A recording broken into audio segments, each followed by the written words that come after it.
Hello guys, this is Heri from Tuir and Surma, back on YouTube with another guitar technique related video. This video will be about fret hand finger position. This is a very basic subject, and if you're more advanced than a beginner on guitar, you may not feel you need this. But I think some basic aspects of guitar playing are overlooked in pursuit of the more advanced aspects. My advice is to make sure you got it all right before you move on. Before we get into that, if you don't know the basic scales, then first take a look at my video demonstrating the basic scales in all inversions, link in the upper right corner. Secondly, thanks to my patrons on Patreon who make this video production possible. Please take a look at patreon.com/Heri Joensen if you want to support my video production for YouTube. So, fret hand finger position. I see a lot of beginner and intermediate guitarists make a lot of what I consider to be mistakes with their fret hand finger positioning. But there are several very high level professional guitarists, much better than I am, who do not keep the rules that I am about to suggest. But unless you are a raging talent, which I certainly never was, I believe these rules and guidelines will serve you well. They have definitely worked well for me, but I can't say that Steve Vai, for example, is making a mistake when he doesn't stick to these rules. He's doing quite well, and his talent and the dimensions of his fingers free him from the constraints of us common mortals who try to play guitar as best we can. The basic rule that I want to suggest to you is that if you skip a fret, you should skip a finger. That is the basic rule, but as usual, it's not always that simple. Before I start playing examples for you, please notice that my guitar has 7 strings, 1 lower string, a B string above the E string. I will skip all notes on that string for the purposes of this video, so you can follow on your standard 6-string guitar. Just be aware it may be confusing to look at examples on a 7-string guitar and translate the position to a 6-string guitar. Now take the A minor scale, starting on the 5th fret on the E string.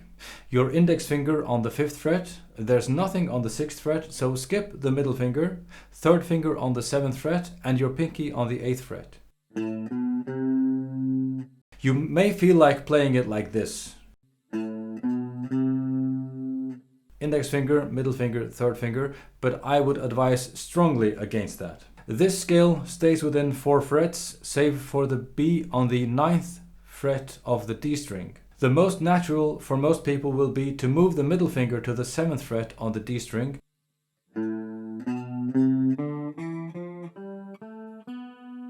But I find it better to the degree that it is possible to let one finger play all notes on one fret throughout the scale. So on the D string, leave the 3rd finger on the 7th fret and stretch your pinky to the 9th fret.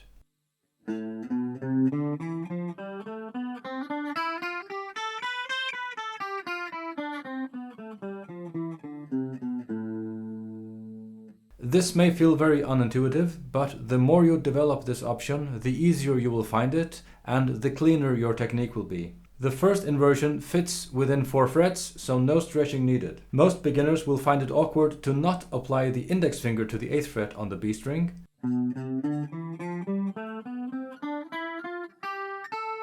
I suggest you resist that natural urge and let your middle finger play all notes on the 8th fret.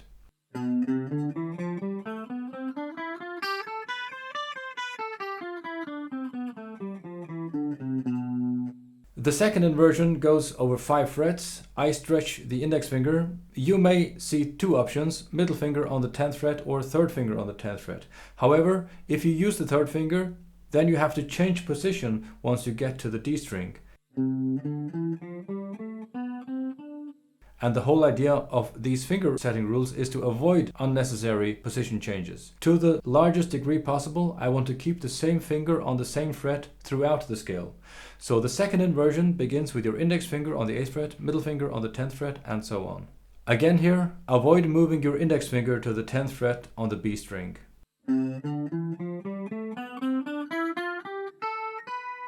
Play all notes on the 10th fret with your middle finger.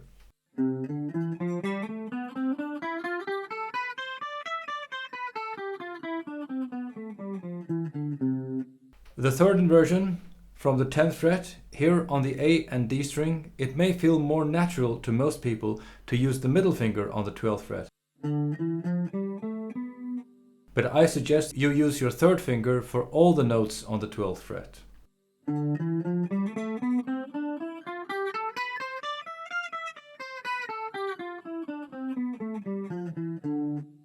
The fourth inversion stays within 4 frets, so nothing strange here.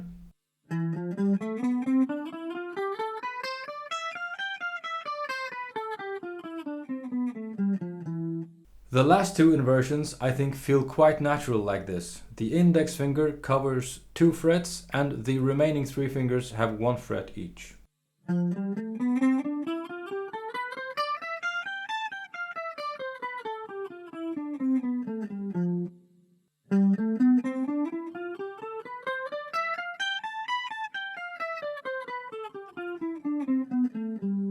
What I've shown you is what I think is the most basic way to memorize the scales on the guitar. 3 notes on all but 1 string and 2 notes on the remaining string. Skip a fret, skip a finger will allow you to play those scales without any unnecessary position changes and without any unnecessarily awkward finger positions. There is another way, very common in metal. Playing fast triplets is very common in metal solos, so it's easier to play 3 notes on all strings. But that means a change in position when going from the G string to the B string or back.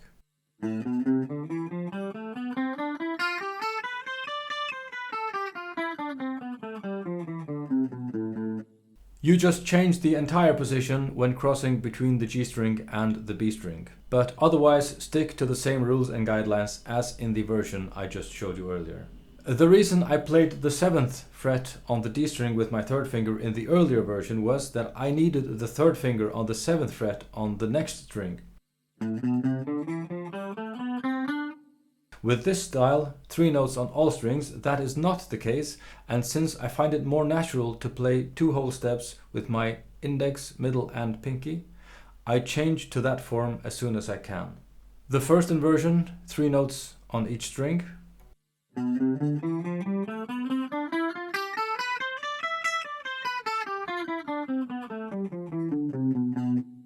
The second inversion, 3 notes on each string, very straightforward these two.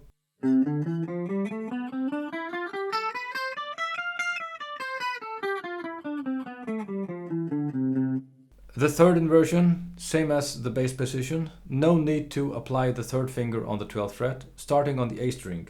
I just go directly to index, middle and pinky.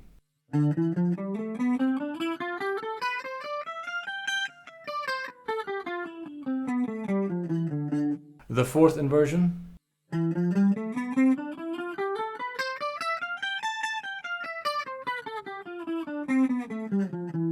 The fifth inversion.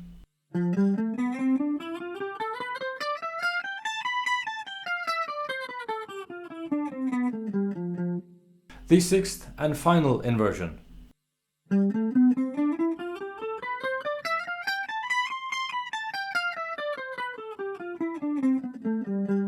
So you see, when playing 3 notes on all strings, the scales all have a position change from the G string to the B string, and with that some of the restrictions go away. Like I said earlier, you see some very accomplished and advanced guitarists breaking these rules constantly, so I'm not saying this is the only way.